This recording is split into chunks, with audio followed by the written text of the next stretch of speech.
जय हिंद एवरीवन। 2 दिन से अग्निवीर जीके जीएस का क्लास नहीं आ रहा था, तो इसके लिए मैं आप सभी लोगों से माफ़ी चाहता हूँ। हमारे काफ़ी दोस्त नाराज़ हो चुके हैं। कुछ लोग बार-बार कमेंट करके एक ही बात पूछ रहे हैं कि अब इस चैनल पर अग्निवीर जीके जीएस का क्लास नहीं आएगा क्या? और कुछ लोग तो मेरे नीलेश ब्लॉग वाले चैनल पर जाकर कमेंट करके पूछ रहे हैं कि 2 दिन से क्लास क्यों नहीं आ रहा है? और हमारे कुछ साथी मेल करने लगे हैं कि भाई क्लास क्यों नहीं आ रहा है? तो मेरे भाई आप लोगों को गुस्सा करने का ज़रूरत नहीं है, नाराज़ होने का ज़रूरत नहीं है। आप लोग का क्लास रेगुलर आएगा। जैसे कुछ टेक्निकल प्रॉब्लम हो जाता है ना, उसी की वजह से क्लास नहीं आ पाता है। जैसे पीडीएफ नहीं बन पाया था, इसलिए आप लोग का 2 दिन से क्लास नहीं हो पाया था। आप लोग का मैं रेगुलर क्लास लाने का कोशिश करूंगा। और देखो, इस चैनल से कम टाइम में ज्यादा प्रश्न आप लोग को देखने को मिल जाते होंगे। इसके अलावा आप किसी भी चैनल से पढ़ोगे ना, तो आप लोग देखे होंगे, जैसे मतलब अगर इंपॉर्टेंट प्रश्न रहता है ना, अगर 30 प्रश्न रहेगा तो 1.5 घंटे का वो लोग टाइम लेंगे। और इस चैनल पर रोज सुबह में जो लोग 7 बजे कम से कम सिर्फ 15 से 20 मिनट का टाइम निकाल कर देते हैं ना, उन लोग का तैयारी अच्छा होता है। और वो कहीं भी जाकर टेस्ट लगाते हैं, मॉक टेस्ट देते हैं, तो उन लोग का अच्छा खासा नंबर आता है, क्योंकि वो लोग खुद कमेंट करके बताते हैं। अगर आप नए नए हो ना, तो इस चैनल से जुड़ जाना, क्योंकि मेरा भी अग्निवीर का पेपर निकला हुआ है और मैं भी काफी दिनों से इंडियन आर्मी का तैयारी करता हूँ। जब 300-300 लड़कों का बैच बनता था, उसमें भी मैं इंडियन आर्मी का दौड़ मार चुका हूँ। तो मतलब इंडियन आर्मी से रिलेटेड पूरा जानकारी है मेरे पास। आने वाले समय में मतलब जो अग्निवीर की भर्ती आएगी, उससे रिलेटेड जितना भी जानकारी रहेगा, वो सारी चीजें मैं आप लोगों को बिल्कुल आसानी से बता दूंगा, क्योंकि उस रास्ते से मैं गुजर चुका हूँ। ठीक है ना। और मेरा एक व्हाट्सअप चैनल है एएनडीसी के नाम से। अगर आप अभी तक मेरे व्हाट्सअप चैनल में नहीं जुड़े हो, तो आप मेरे व्हाट्सअप चैनल में जुड़ जाना। इसका लिंक मैं डिस्क्रिप्शन में दे दूंगा, क्योंकि भर्ती से रिलेटेड कोई भी इंफॉर्मेशन आएगा ना, तो इसमें भेज दूंगा व्हाट्सअप चैनल में। और मेरा टेलीग्राम चैनल नीलेश ब्लॉग के नाम से है, उसमें 25,000 से अधिक लोग जुड़े हुए हैं। तो आप मेरे टेलीग्राम चैनल में भी जुड़ जाना।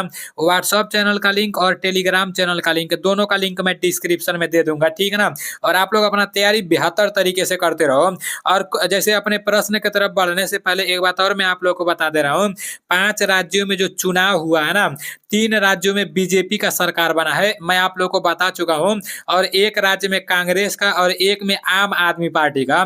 तो ये जो 5 राज्यों में जो नए मुख्यमंत्री बने हैं ना, पांचों राज्यों के मुख्यमंत्री के बारे में आप लोगों को पता होना चाहिए। एकदम रट लो, 100 में 100% बोल रहा हूँ। इसमें से प्रश्न अग्निवीर के पेपर में पूछे जाएंगे, चाहे अग्निवीर जीडी हो, चाहे ट्रेडमैन हो, चाहे डब्ल्यूएमपी हो, चाहे कलर को, चाहे कुछ भी हो, लेकिन इससे प्रश्न पूछे जाएंगे जो नए मुख्यमंत्री बन रहे हैं। तो ऐसा प्रश्न आप लोग को एकदम रट डालना है। वैसे मैं आप लोग को याद करा दूंगा, टेंशन लेने का जरूरत नहीं है। बस आप लोग जुड़े रहना और ध्यान से मेरे बातों को सुनते हुए चलना। वीडियो को भगा कर नहीं देखना, क्योंकि मैं जो कुछ भी बताऊंगा इंपॉर्टेंट बात बताऊंगा। हाँ, स्पीड थोड़ा बढ़ा सकते हो। ठीक है ना। चलते हैं अपने प्रश्न की तरफ। पहला प्रश्न है कि इंडोनेशिया का राष्ट्रीय खेल है, तो इंडोनेशिया का राष्ट्रीय खेल कौन सा है? बैडमिंटन, वॉलीबॉल, कबड्डी और बेसबॉल। इसका राइट आंसर क्या हो जाएगा? इसका राइट आंसर बैडमिंटन हो जाएगा। ठीक है ना। इंडोनेशिया का राष्ट्रीय खेल बैडमिंटन है।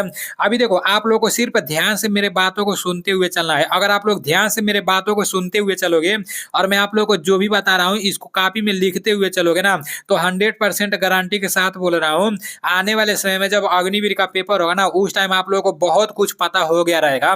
लेकिन रोज आप लोग को मेहनत करना है, लगातार मेहनत करना है। मैं आप लोग को जितना भी बताऊंगा ना, संडे के दिन रिवीजन कराता रहूंगा। और जो लोग रेगुलर इस चैनल से पढ़ रहे हैं ना, उन लोगों को काफी ज्यादा बेनिफिट मिल रहा है। आप लोग का नेक्स्ट प्रश्न है कि वर्तमान में मिजोरम के मुख्यमंत्री कौन बने हैं? अब आ गया ना बात मिजोरम वाला। मिजोरम में चुनाव हुआ है, ठीक है ना। और यहाँ पर चुनाव हुआ है, तो यहाँ के जो नए मुख्यमंत्री हैं वो कौन बने हैं? वर्तमान में मिजोरम के नए मुख्यमंत्री कौन बने हैं? पीयू जोराम थांगा, लाल दुहोमा, प्रेमा खंडू और एन बीरेन सिंह। इसका राइट आंसर लाल दुहोमा हो जाएगा। ठीक है ना। लाल दुहोमा इज राइट आंसर। आप लोग अपने दिमाग में बैठा लो, वर्तमान में मिजोरम के मुख्यमंत्री कौन बने हैं? तो वर्तमान में मिजोरम के मुख्यमंत्री लाल दुहोमा बने हैं। ठीक है ना। अब देखो, ये प्रश्न एक बार आया है ना, अब जब तक आप लोग का अग्निवीर का पेपर नहीं हो जाएगा ना, ये नए नए मुख्यमंत्री बने हैं, तो तब तक मैं इस प्रश्न को हमेशा लाता रहूंगा, बार बार लाता रहूंगा। तो आप लोग के दिमाग में सेट होना चाहिए कि वर्तमान में मिजोरम के मुख्यमंत्री कौन बने हैं? लाल दुहोमा मिजोरम के मुख्यमंत्री बने हैं। आप अगर कहीं से और ऑनलाइन क्लास कर रहे हो या ऑफलाइन क्लास कर रहे हो तो वहाँ टेस्ट लगाओ। जब भी आ जाए ना वर्तमान में मिजोरम के कौन मुख्यमंत्री हैं तो गलत नहीं होना चाहिए, ठीक है ना। आपका नेक्स्ट प्रश्न है ख्वाजा मोइनुद्दीन चिश्ती की दरबार कहाँ है? ख्वाजा मोइनुद्दीन चिश्ती का दरबार कहाँ है? जयपुर, नई दिल्ली, अजमेर और माउंट आबू। इसका राइट आंसर क्या हो जाएगा? इसका राइट आंसर जयपुर हो जाएगा, ठीक है ना। ख्वाजा मोइनुद्दीन चिश्ती का दरबार जयपुर में है। मेरे भाई बिना कहे सुने आप लोग वीडियो को लाइक कर दिया करो। हमारे जितने भी साथी बिना कहे सुने वीडियो को लाइक कर देते हैं तो उन लोगों के लिए मैं एक लाइक कर दे रहा हूँ, ठीक है ना। और जो लोग लाइक नहीं करते हैं तो भाई उन लोगों के लिए भी सही बात बोल रहा हूँ भाई, वो लोग भी सिलेक्शन ले ले, लेकिन लाइक तो कर दिया करो मेरे भाई। लाइक से मुझे पैसा थोड़ी के मिलेगा, बस एक मनोबल ऐसा रहता है कि यार जितने लोग भी वीडियो देख रहे हैं सब लोग लाइक कर रहे हैं तो थोड़ा मतलब अच्छा लगता है, ठीक है ना। तो वीडियो को लाइक कर दिया करो। सीआरपीएफ की स्थापना कब हुई? कभी कभी पूछ देता है सीआरपीएफ की स्थापना कब हुई, कभी कभी पूछ देता है बीएसएफ का फुल फॉर्म क्या होता है। तो इस तरह का प्रश्न भी पूछा जाता है, ठीक है ना। तो आपका सीआरपीएफ की स्थापना कब हुआ? 1965, 1939, 1977, 1978 है। इसका राइट आंसर 1939 हो जाएगा, ठीक है ना। सीआरपीएफ की स्थापना कब हुई? तो सीआरपीएफ की स्थापना 1939 में हुई, ठीक है ना। सीआरपीएफ की स्थापना 1939 में हुई। आपका नेक्स्ट प्रश्न है कि द एलिफेंट वीपर्स को कौन सा पुरस्कार मिला? द एलिफेंट वीपर्स को कौन सा पुरस्कार मिला? यह एक फिल्म था, ठीक है ना, जो हाथी के ऊपर बनाया गया था। द एलिफेंट वीपर्स को कौन सा पुरस्कार मिला? ये आर्मी में पूछा भी जा चुका है। ग्रैमी पुरस्कार, ऑस्कर पुरस्कार, दादा साहेब फाल्के पुरस्कार और भारत रत्न। तो इसका राइट आंसर ऑस्कर पुरस्कार हो जाएगा, ठीक है ना। ऑस्कर पुरस्कार is right answer. The Elephant Whisperers को कौन सा पुरस्कार मिला? तो द एलिफेंट वीपर्स को ऑस्कर पुरस्कार मिला, ठीक है ना। देखो मैं एक ही प्रश्न को बार बार इसलिए रिवीजन करता हूं ताकि आपके दिमाग में ये प्रश्न गूंजता रहे और दोबारा ये प्रश्न कहीं भी दिखे तो आप उसको छोड़ो नहीं। आपका नेक्स्ट प्रश्न है कि वर्तमान में तेलंगाना के मुख्यमंत्री कौन बने हैं? तो वर्तमान में तेलंगाना के मुख्यमंत्री कौन बने हैं? अब देखो तेलंगाना में भी चुनाव हुआ है, अभी मैं आप लोगों को मिजोरम का बता दिया हूँ, अब तेलंगाना के यहाँ पर लिखा गया है तो तेलंगाना का भी आप लोग को पता होना चाहिए। वर्तमान में तेलंगाना के मुख्यमंत्री कौन बने हैं? पुष्कर सिंह धामी, नेफ्यू रियो और नवीन पटनायक और ए रेवंत रेड्डी। इसका राइट आंसर क्या हो जाएगा? इसका right answer A Revanth Reddy हो जाएगा, ठीक है ना। वर्तमान में तेलंगाना के मुख्यमंत्री कौन बने हैं? तो A Revanth Reddy is right answer. आप सभी लोगों का ये प्रश्न गलत नहीं होना चाहिए, कई बार अभी ये प्रश्न देखने को मिलेगा। आपका नेक्स्ट प्रश्न है कि the test of my life किस खिलाड़ी की आत्मकथा है? The test of my life किस खिलाड़ी की आत्मकथा है? ब्रायन लारा, सचिन तेंदुलकर, युवराज सिंह और विराट कोहली। इसका राइट आंसर क्या हो जाएगा? युवराज सिंह इसका राइट आंसर हो जाएगा, ठीक है ना। युवराज सिंह इसका राइट आंसर हो जाएगा। The test of my life किस खिलाड़ी की आत्मकथा है? तो युवराज सिंह इसका राइट आंसर हो जाएगा। आपका नेक्स्ट प्रश्न है कि सार्क की स्थापना कहाँ हुई थी? सार्क की स्थापना कहाँ हुई थी? आप सभी लोगों को पता होना चाहिए। नेपाल, बांग्लादेश, भारत और पाकिस्तान। इसका राइट आंसर आपका बांग्लादेश हो जाएगा, ठीक है ना। सार्क की स्थापना कहाँ हुई थी? तो सार्क की स्थापना बांग्लादेश में हुई थी। सार्क की स्थापना कहाँ हुई थी? तो सार्क की स्थापना बांग्लादेश में हुई थी। नेक्स्ट प्रश्न है कि भारत के नए रक्षा सचिव कौन बने हैं? मोस्ट इंपोर्टेंट प्रश्न है, आप सभी लोगों को पता होना चाहिए कि भारत के नए रक्षा सचिव कौन बने हैं। यही प्रश्न आपके आर्मी के पेपर में टपक जाएगा और जब पढ़े नहीं रहोगे तो सोचोगे यार ये रक्षा सचिव क्या होता है, ये तो हम कभी सुने ही नहीं थे, ये तो नीलेश भाई बताए ही नहीं थे। तो ऐसा कमेंट नहीं आना चाहिए, ठीक है ना। भारत के नए रक्षा सचिव कौन बने हैं? और माने गिरिधर, अजय कुमार, शैलेश कुमार और अमृत मीणा। इसका राइट आंसर क्या हो जाएगा? इसका राइट आंसर अरमाने गिरिधर हो जाएगा, ठीक है ना। जो भारत के नए रक्षा सचिव हैं वो कौन बने हैं? तो अरमाने गिरिधर भारत के नए रक्षा सचिव बने हैं। नाम थोड़ा अजीब अजीब लग रहा है लेकिन आप लोगों को पता होना चाहिए, ठीक है ना। भारत के नए रक्षा सचिव कौन बने हैं? तो अरमाने गिरिधर बने हैं। नेक्स्ट प्रश्न है कि राज्यसभा के नए सचिव कौन बने हैं? देखो कितना अच्छा अच्छा प्रश्न आ रहा है। राज्यसभा के नए सचिव कौन बने हैं? प्रमोद चंद्र मोदी, पीपी के राज यार्लू और वेंकैया नायडू, देश दीपक वर्मा। तो इसका राइट आंसर क्या हो जाएगा? राज्यसभा के नए सचिव कौन बने हैं? इसका राइट आंसर प्रमोद चंद्र मोदी हो जाएगा, ठीक है ना। राज्यसभा के नए सचिव कौन बने हैं? प्रमोद चंद्र मोदी हो जाएगा। नेक्स्ट प्रश्न की तरफ चलते हैं। नेक्स्ट प्रश्न है कि नेशनल कैडेट कोर एनसीसी के नए महानिदेशक कौन बने हैं? एनसीसी का फुल फॉर्म होता है नेशनल कैडेट कोर से होता है, ठीक है ना। तो नेशनल कैडेट कोर के नए महानिदेशक कौन बने हैं? कुलदीप सिंह, वीरेंद्र पठानिया, अमनदीप सिंह और गुरवील पाल सिंह। तो इसका राइट आंसर क्या हो जाएगा? इसका राइट आंसर आपका गुरवील पाल सिंह हो जाएगा, ठीक है ना। Gurveel Pal Singh is right answer. Next प्रश्न की तरफ चलते हैं। आपका नेक्स्ट प्रश्न है कि कंप्यूटर की अस्थाई मेमोरी को क्या कहते हैं? रोम, रैम, रैम और आरसीएम है।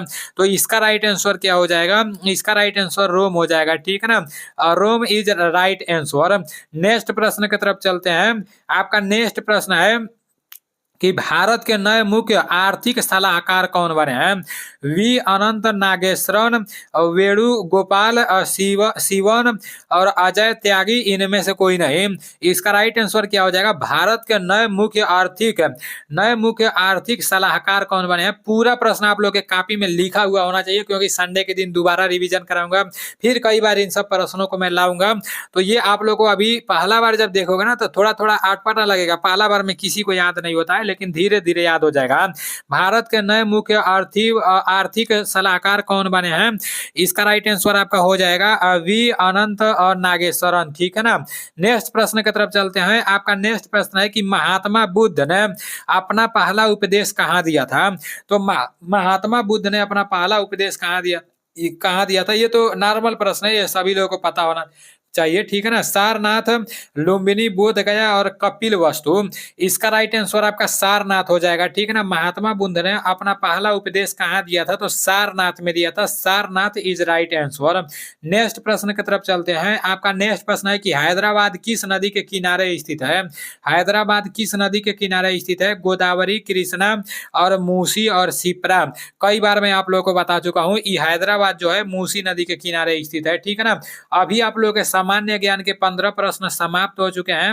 इन 15 प्रश्नों में से आपको कितना प्रश्न आ रहा था ईमानदारी पूर्वक से कमेंट करके बताना, क्योंकि आज मैं जान जाऊंगा, आज नया नया क्वेश्चन लाया हूं ना। आज जो बोलेगा 15 में से 15 सही हुआ है ना, तो घींच के एक झपड़ मारूंगा। 15 में से 15 किसी का सही नहीं हुआ होगा, हो भी सकता है जो पढ़ने में तेज होंगे, तो भाई 15 में 15 सही हुआ होगा तो 15 में 15 सही बता देना। अगर 15 में 15 नहीं सही हुआ होगा ना, 14 सही होगा तो 14 बताना है, 13 सही हुआ होगा तो 13 बताना है। ईमानदारी पूर्वक से कमेंट करके बताना है और अपने आप से बोलना है कि अगली बार 15 में 15 सही करूंगा जब संडे के दिन रिवीजन होगा, तो ठीक है ना। चलते हैं अपने सामान्य विज्ञान की तरफ। सामान्य विज्ञान का पहला प्रश्न है कि मनुष्य के हृदय में कितने कोष्ठ होते हैं? नॉर्मल क्वेश्चन है, कई बार मैं आप लोगों को बता चुका हूँ। 5, 4, 3 और 2। तो इसका राइट आंसर 4 हो जाएगा। मनुष्य के हृदय में कितने कोष्ठ होते हैं? तो 4 कोष्ठ होते हैं, ठीक है ना। नेक्स्ट प्रश्न की तरफ चलते हैं। आपका नेक्स्ट प्रश्न है कि काकरोच के शरीर में चलने के लिए कितनी टांगे होती है? काकरोच के शरीर में चलने के लिए कितनी टांगे होती है? 2 जोड़ी, 3 जोड़ी, 4 जोड़ी और इनमें से कोई नहीं। तो इसका राइट आंसर क्या हो जाएगा? 3 जोड़ी होती है, ठीक है ना। काकरोच के शरीर में चलने के लिए कितनी टांगे होती है? तो 3 जोड़ी होती है। आपका नेक्स्ट प्रश्न है कि गाय का वैज्ञानिक नाम क्या है? राना, टिग्रिना, होमोसेपियंस, बास इंडिकस और इनमें से कोई नहीं। इसका राइट आंसर बास इंडिकस हो जाएगा। गाय का जो वैज्ञानिक नाम है ना, वो बास इंडिकस है। गाय का वैज्ञानिक नाम क्या है? बास इंडिकस है। आपका नेक्स्ट प्रश्न है कि प्रकाश संश्लेषण की क्रिया सबसे तेज किस रंग के प्रकाश में होती है? बैगनी रंग, नीला रंग, लाल रंग, पीला रंग। तो इसका राइट आंसर क्या हो जाएगा? लाल रंग हो जाएगा। प्रकाश संश्लेषण की क्रिया सबसे तेज किस रंग के प्रकाश में होती है? तो इसका राइट आंसर आपका लाल रंग हो जाएगा, ठीक है ना। नेक्स्ट प्रश्न की तरफ चलते हैं। आपका नेक्स्ट प्रश्न है कि पौधे का जनक अंग है फल, फूल, जड़, तना। तो इसका राइट आंसर क्या हो जाएगा? इसका राइट आंसर फूल हो जाएगा, ठीक है ना। पौधे का जनक अंग फूल होता है, फूल इज राइट आंसर। आपका नेक्स्ट प्रश्न है कि प्रोटीन का पाचन होता है छोटी आंत में, बड़ी आंत में, आमाशय में और इनमें से कोई नहीं। तो इसका राइट आंसर आमाशय हो जाएगा, ठीक है ना। प्रोटीन का पाचन कहाँ पर होता है? तो प्रोटीन का पाचन आमाशय में होता है, ठीक है ना। आपका नेक्स्ट प्रश्न है कि जीव विज्ञान एवं जंतु विज्ञान का पिता किसे कहा जाता है? अरस्तु को, हेरोडोटस को, हिकैटियस को और इनमें से कोई नहीं। इसका राइट आंसर क्या हो जाएगा? जीव विज्ञान व जंतु विज्ञान का पिता किसे कहा जाता है? तो अरस्तु को कहा जाता है, ठीक है ना। जीव विज्ञान और जंतु विज्ञान का पिता अरस्तु को कहा जाता है, अरस्तु इज राइट आंसर। आपका नेक्स्ट प्रश्न है कि आवेश की प्रवाह की दर कहलाती है? आवेश, विद्युत धारा, विद्युत विभव और विद्युत विभवांतर है। तो इसका राइट आंसर क्या हो जाएगा? इसका राइट आंसर विद्युत धारा हो जाएगा। आवेश की प्रवाह दर क्या कहलाती है? विद्युत धारा कहलाती है, ठीक है ना। आपका नेक्स्ट प्रश्न की तरफ चलते हैं। नेक्स्ट प्रश्न है कि एसी को डीसी में कौन बदलता है? इन्वर्टर, रेक्टिफायर, रेक्टिफायर, अमीटर और वोल्ट मीटर। तो इसका राइट आंसर क्या हो जाएगा? इसका राइट आंसर यहाँ पर रेक्टी नहीं रहेगा, शायद रेक्टी रहेगा, ठीक है ना। रेक्टिफायर होता है, तो ये इसका राइट आंसर हो जाएगा रेक्टिफायर। नेक्स्ट प्रश्न की तरफ चलते हैं। आपका नेक्स्ट प्रश्न है कि सूर्य की ऊर्जा उत्पन्न होती है आयरन द्वारा, नाभिकीय संलयन द्वारा, नाभिकीय विखंडन द्वारा, ऑक्सीजन द्वारा। तो इसका राइट आंसर आपका नाभिकीय संलयन द्वारा हो जाएगा, ठीक है ना। नाभिकीय संलयन द्वारा इज राइट आंसर। आपका नेक्स्ट प्रश्न है तैरना और दौड़ना गति के किस नियम पर आधारित है? तैरना और दौड़ना गति के किस नियम पर आधारित है? पहले, दूसरे, तीसरे और सम्यक संरक्षण। तो इसका राइट आंसर तीसरे हो जाएगा, लिख लो, 100% बोल रहा हूँ। इस बार जो अग्निवीर का पेपर होने वाला है ना, अगर ये नहीं आएगा ना तो फिर आप लोग आकर कमेंट करना, मेरे किसी भी वीडियो में कमेंट करना, मैं सभी लोगों के कमेंट को पढ़ता हूँ। ये आएगा तो आएगा, भले से आपके शिफ्ट में ये प्रश्न ना आए, लेकिन आपके दोस्त के शिफ्ट में आएगा, आपके दोस्त के शिफ्ट में ना आए तो आपके गर्लफ्रेंड के शिफ्ट में आएगा, लेकिन आएगा तो आएगा, ठीक है ना। देख लेना भाई, सीरियस नहीं होना, ये आएगा तो आएगा, ठीक है ना, 100% आएगा। इसलिए मैं बोला हूँ ताकि आप लोग को याद हो जाए। तैरना और दौड़ना गति के किस नियम पर आधारित है? तो तीसरे नियम पर आधारित है, ठीक है ना। सीरियस नहीं होना मेरे भाई। नेक्स्ट प्रश्न की तरफ चलते हैं। आपका नेक्स्ट प्रश्न है कि मनुष्य के शरीर में सबसे अधिक कौन सा तत्व पाया जाता है? कार्बन, हाइड्रोजन, ऑक्सीजन और इनमें से कोई नहीं। इसका राइट आंसर क्या हो जाएगा? मनुष्य के शरीर में सबसे अधिक कौन सा तत्व पाया जाता है? इसका राइट आंसर आपका ऑक्सीजन हो जाएगा, ठीक है ना।